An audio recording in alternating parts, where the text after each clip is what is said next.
Welcome back to this new session on inventory, and this time we are going to look at probabilistic inventory. So this is our first example of considering probabilistic inventory model. Right now we are going to restrict our discussion to inventory management scenario where we are considering only single season or single day, right? Essentially single time period. So this problem is also a very famous problem. The problem is known as a news vendors problem. So let me give you a motivating example.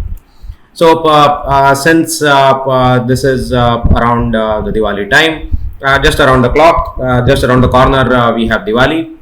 So let us consider a small vendor who sells Diwali lights, right? I mean, we can consider this for any season.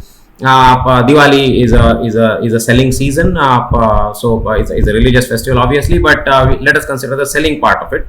You can think of that for any festival, right? Any festival. I'm very sure Christmas lights have very similar selling problem, right? The retailer faces very similar problem for Christmas lights, or for even any other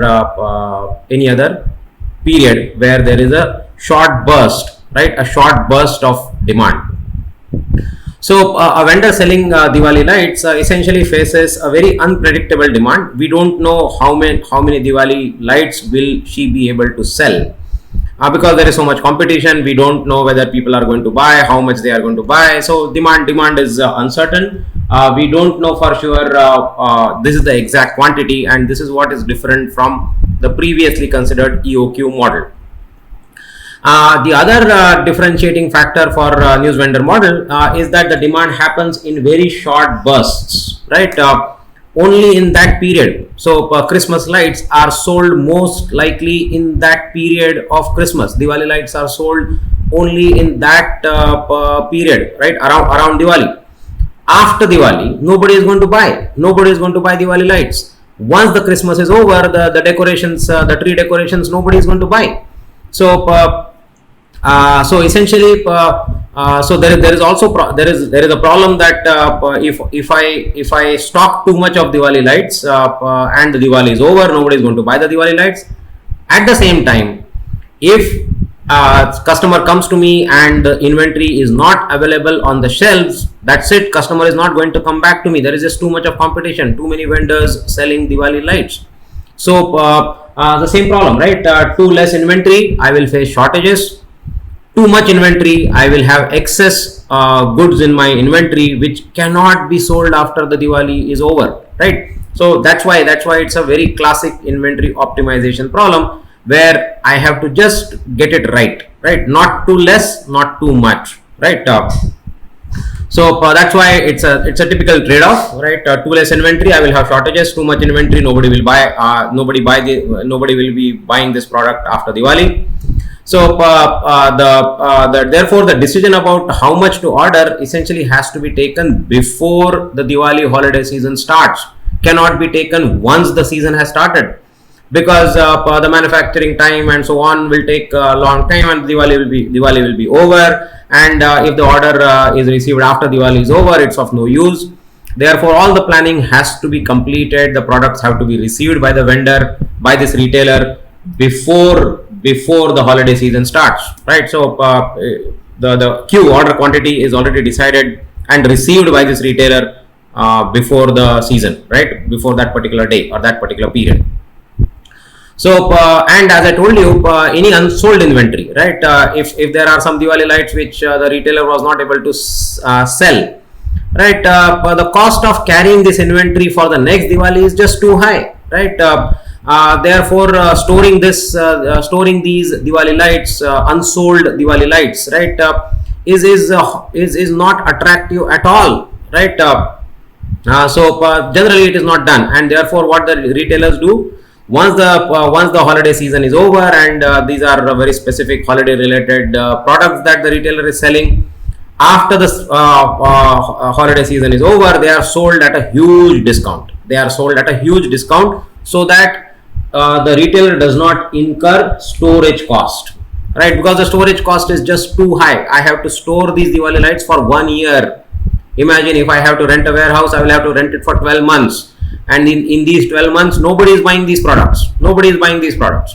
So storage is very unattractive, and therefore generally any unsold inventory is not stored, but it is sold off at a very steep discounts. So yeah, as I said, they are essentially sold at a very steep discounts. We'll talk about it more, right? So why is this name? Why is the problem called news vendor problem, right? Think about the street corner news vendor, right? The person selling newspapers on a street corner. This person faces exactly the same problem that is faced by the retailer who is selling Diwali lights. Every morning, this person has to decide how many newspapers to buy and keep it on the display, right? She doesn't know how many people are going to come and buy newspapers from her. It's one of the many street corner shops selling newspapers, right? All those arguments apply that are we really buying newspapers on the street corner, all that, right? So this news vendor also faces a very unpredictable demand in a short burst, right? The newspaper is the daily newspaper. It has to be sold only on that day. If a newspaper is not sold on that day, the next day there is no value to this newspaper because nobody is going to buy yesterday's newspaper. So any excess newspaper that this news vendor is carrying essentially is a waste, right? It's what we call raddi, right? It has to be sold only as that. It cannot be sold as a newspaper because nobody is buying yesterday's newspaper. So demand happens in very short bursts. Demand happens only on that day. If it is not, if I don't have the newspaper of that day, that's it. My customer is lost, right? So two less newspapers, I'm in problem because I will have shortages. Too many newspapers, this news vendor will have problems because she will have just too many newspapers on her hand at the end of the day, which cannot be sold tomorrow, right? So this news vendor also faces the exact same problem that is faced by the retailer who is selling the Diwali lights. Therefore, classically, the model is referred to as a news vendor model, or news. Actually, English wise, many references use news vendor as a single word. So it's a news vendor problem or a news vendor model, right? So that's why we got the name. And just like EOQ, news vendor problem has been studied as a research problem, as an academic problem for a long time. So the solution came very long time ago. But as you can see, this news vendor problem is so generic that it applies to many scenarios. The entire fashion industry faces a news vendor model. Entire fashion industry faces a news vendor's problem. Therefore, they need news vendor's model to solve their problem, right? Every fashion season, they have to decide how many pieces of that particular type has to be manufactured and made available on the stores. Once the fashion season is over, right? Currently, you would have noticed all the fashion weeks are essentially gearing up for winter 2022 fashion season. Now, a designer who has designed winter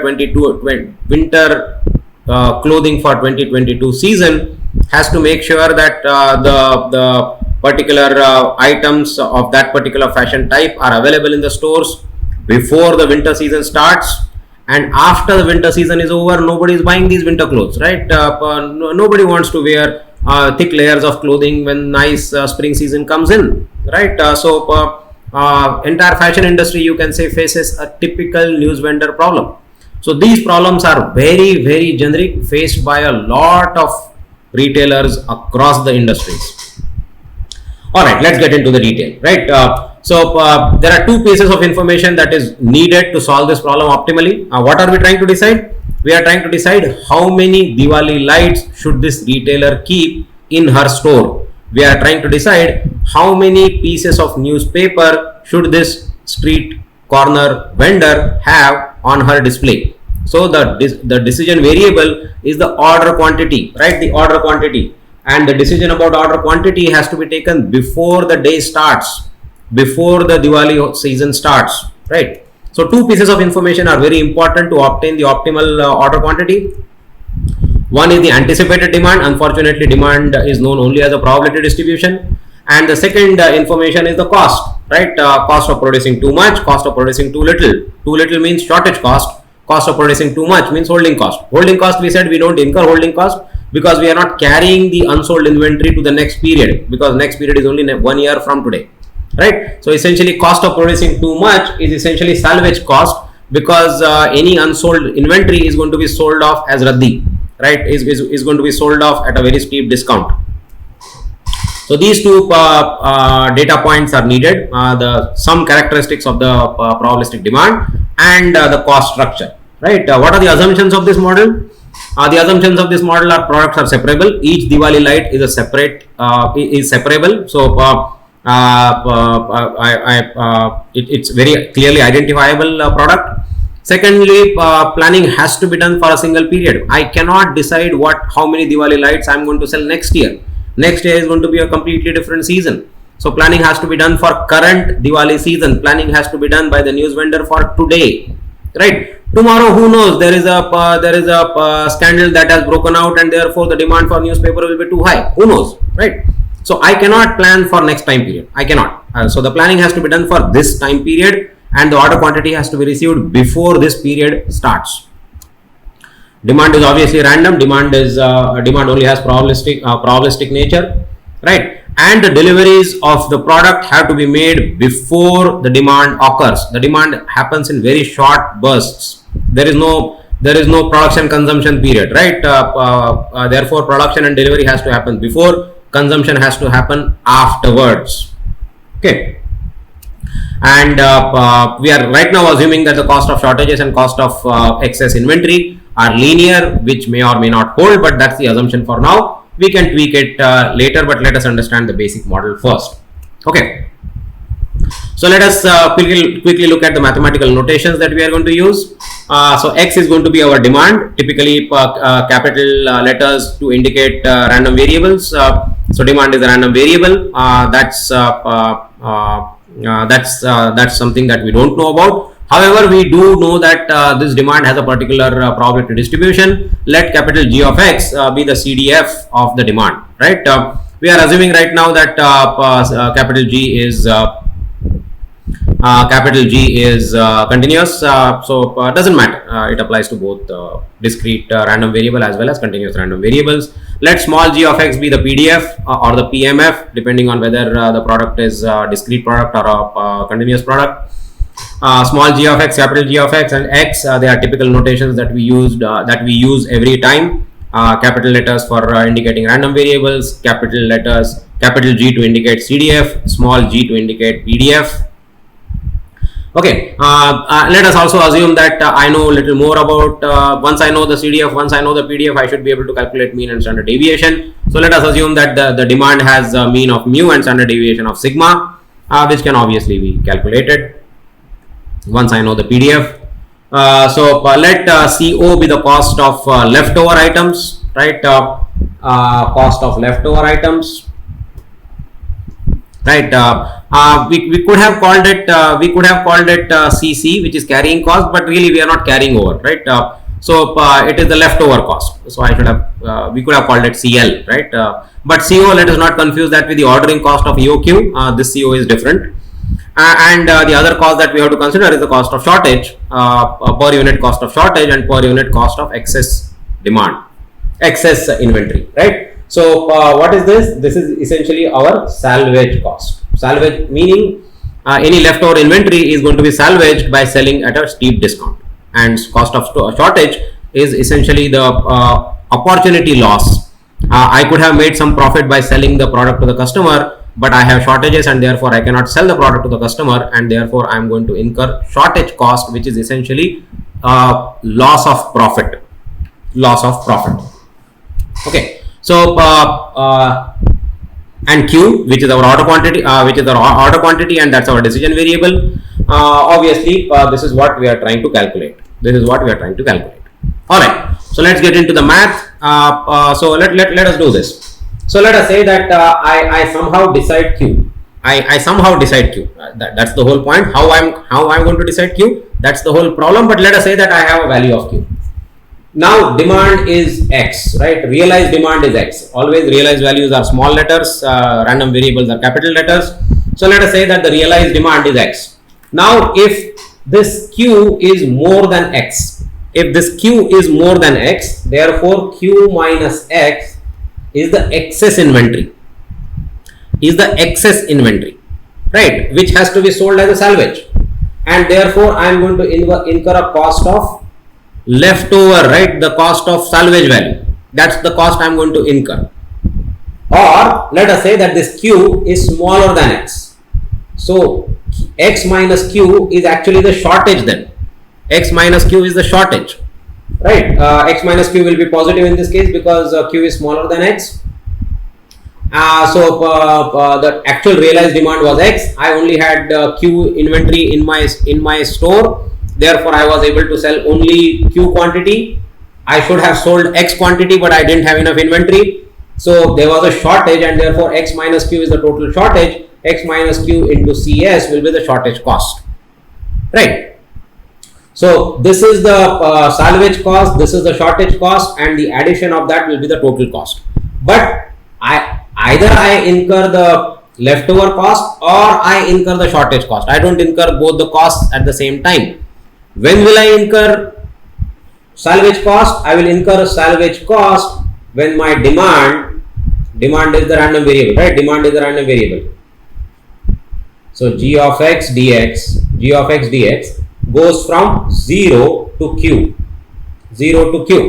If the demand is from 0 to q, q will be bigger than the demand, and therefore I will have excess inventory at my in my store, right? When the demand is from 0 to q, q minus x will be positive, and that's when I will have salvage cost.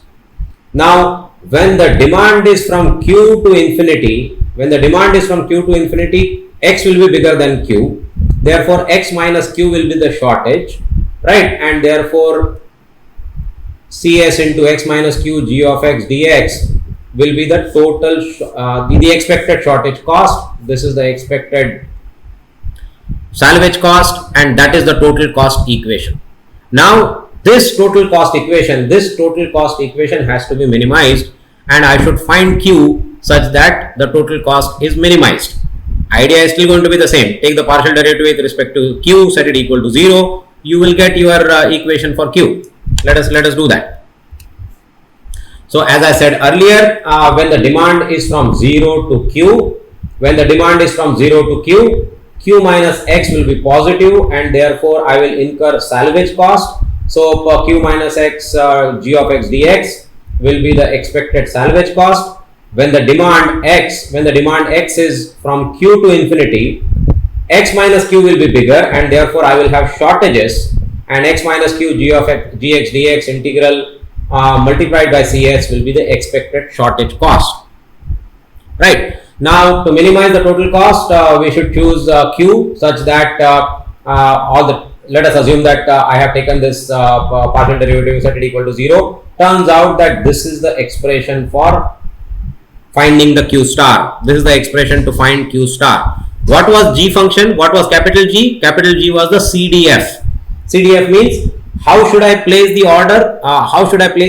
Q star from my Diwali light vendor? How should I place the order from the manufacturer of the newspaper? It should be such that the probability that the demand is less than q star is actually equal to CS divided by CS plus CO.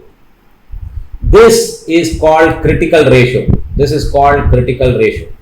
Okay, this expression is called critical ratio.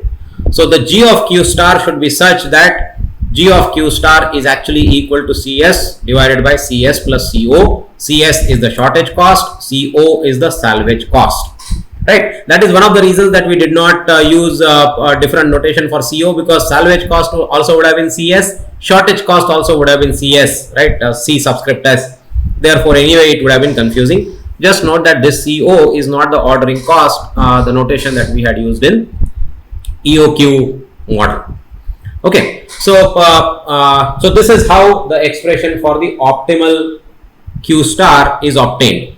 Now, to get the actual q star, how will you calculate q star? Q star then will be equal to G inverse of CS CS plus CO, right?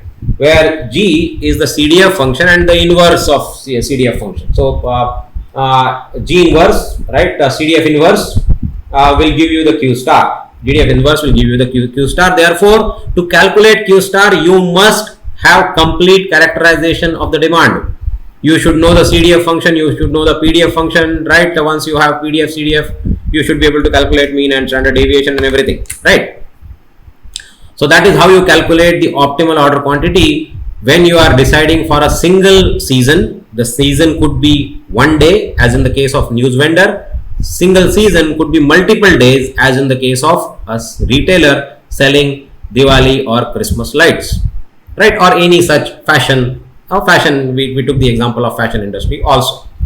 Okay, let us take a smallish example. By the way, in the EOQ session also, I did not give credit to the sources for this. So the notations and the numerical values for these sessions have been used from Professor G. Srinivasan's book. Professor G. Srinivasan is a faculty member at IIT Madras. And he has written a book. He has written actually multiple books. So I am referring to two of his books. The title of the first book is Operations Research. The title of the second book is Operations and Supply Chain Management. Both the textbooks have very similar notations, and I am using those notations. The numerical example also is courtesy to Professor G. Srinivasan's textbook. So we are very, very grateful to him. Okay, so let us say that the demand follows a normal distribution, right? We wanted to completely characterize the demand, right? Everything hinged on V knowing capital G. So now let us assume that the demand has normal distribution. So once I know demand has normal distribution, I know the G. Once I know normal distribution, I know the CDF of normal distribution, which is typically represented by the phi function. Okay, phi function. So phi is the cumulative distribution function of standard normal distribution, but G could be any. So G could actually be normal distribution with a mean mu and standard deviation sigma. So but phi is actually normal distribution with mean 0 and standard deviation 1. So essentially you cannot write phi of Q star, even though G is a normal distribution function. Phi is for standard normal. So you will have to do Q star minus mu divided by sigma, so that you get Z variable. Z variable is Q star minus mu divided by sigma, right? This is the typical transformation that we use to convert a regular normal distribution random variable to a standard normal random variable, right? Yes, this is already there, and therefore the value of Z can be read from the standard normal tables or can be calculated using any of the numerical algorithms that we have.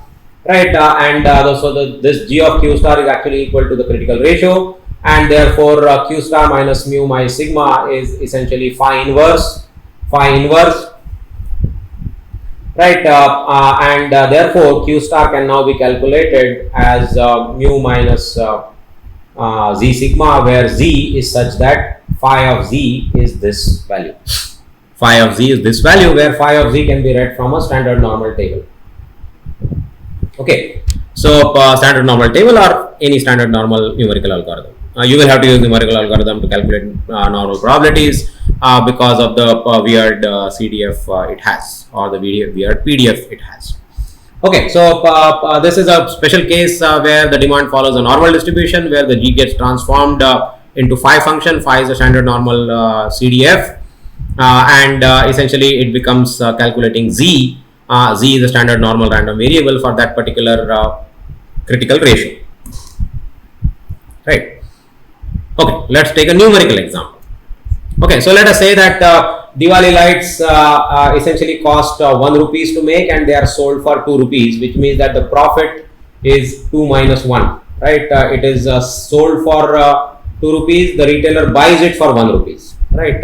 Let us say that the cost of making and selling everything, the retailer buys it for 1 rupee, retailer sells it for 2 rupees. So the profit for retailer is actually 1 rupee per Diwali light sold. Any light that is not sold after Diwali is sold at a discounted price of 50 paise, right? We are obviously talking about wholesale prices, and therefore the prices look very, very low. But imagine these Diwali lights to be very regular, small, non-fancy, Diwali lights, which anyway costs not so much, right? As I told you earlier, any unsold inventory is sold at a discounted price. So what is the loss to the retailer? The loss to the retailer is the retailer bought the Diwali light for 1 rupee, she sold it for 50 paise, therefore the cost incurred is actually 0.5 rupees or 50 paise is the cost incurred. Any Diwali light that was demanded by the customer and not sold because the retailer had shortages, right? The retailer had shortages. That means the retailer incurred a shortage cost of 1 rupee because that is the opportunity cost. I discussed this earlier. If the customer walks into the store and the retailer is not able to sell the Diwali lights, the retailer has essentially lost an opportunity to make $1 per Diwali light because there were shortages. Therefore, the shortage cost will essentially be 1 rupee. Shortage cost will essentially be 1 rupee, and the cost of excess inventory is 50 paise. Okay, cost of excess inventory is 50 paise.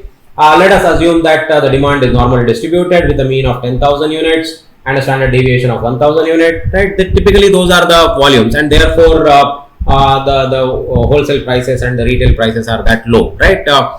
Most of these retailers play with scales, so they are not worried about individual product prices being very high. Sell it cheap, but sell them in bulk. So let us say that the mean demand is about 10,000 units, 10,000 Diwali lights on an average, with a standard deviation of 1,000 units. So going back, we should find the Z such that phi of Z is this critical ratio. We have everything that we need to calculate the critical ratio. The shortage cost is 1 rupee, the salvage cost is 0.5, therefore the critical ratio is 0.67. From the standard normal table, you can verify that the Z value is 0.44, and therefore Q star is actually equal to mu plus Z into sigma. Mu plus Z into sigma, right? Z into sigma. Therefore, the order quantity should be 10,440 units.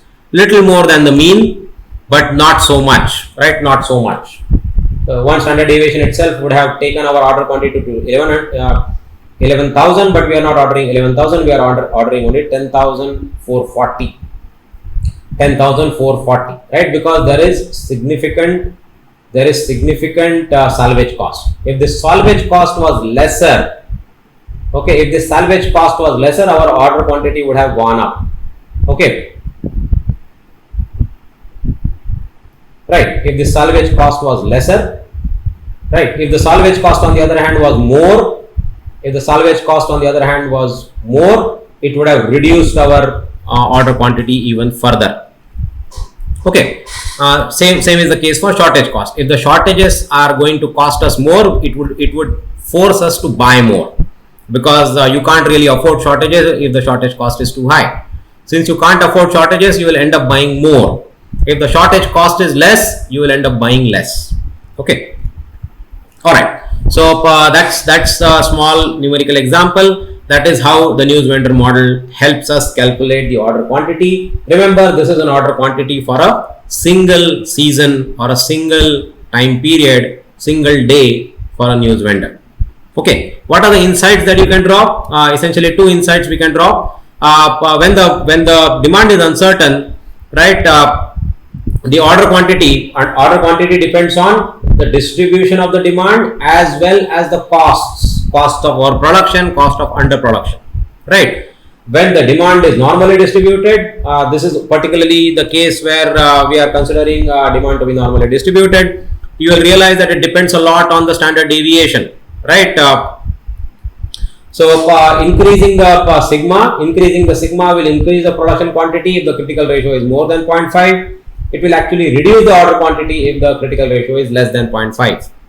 Okay, very unique insights, right? Which can be drawn particularly when the demand is normally distributed, or the assumption about demand is the assumption is that the demand follows a normal distribution. Okay, so very quick summary, right? When the demand is uncertain, we need to understand the demand characteristics, which is small g, capital G, mu, sigma.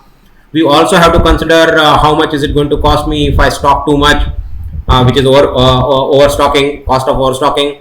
I have to look at what is the cost I incur because I have too few items, that is cost of understocking, right? It depends on all these things. So that's a nutshell, a summary of news vendor model. Very, very famous, very robust again, very widely applicable, and it introduces the idea of stochastic demand, even though we are considering a single time period, right? So we will stop here and think about dynamic demand in the next session.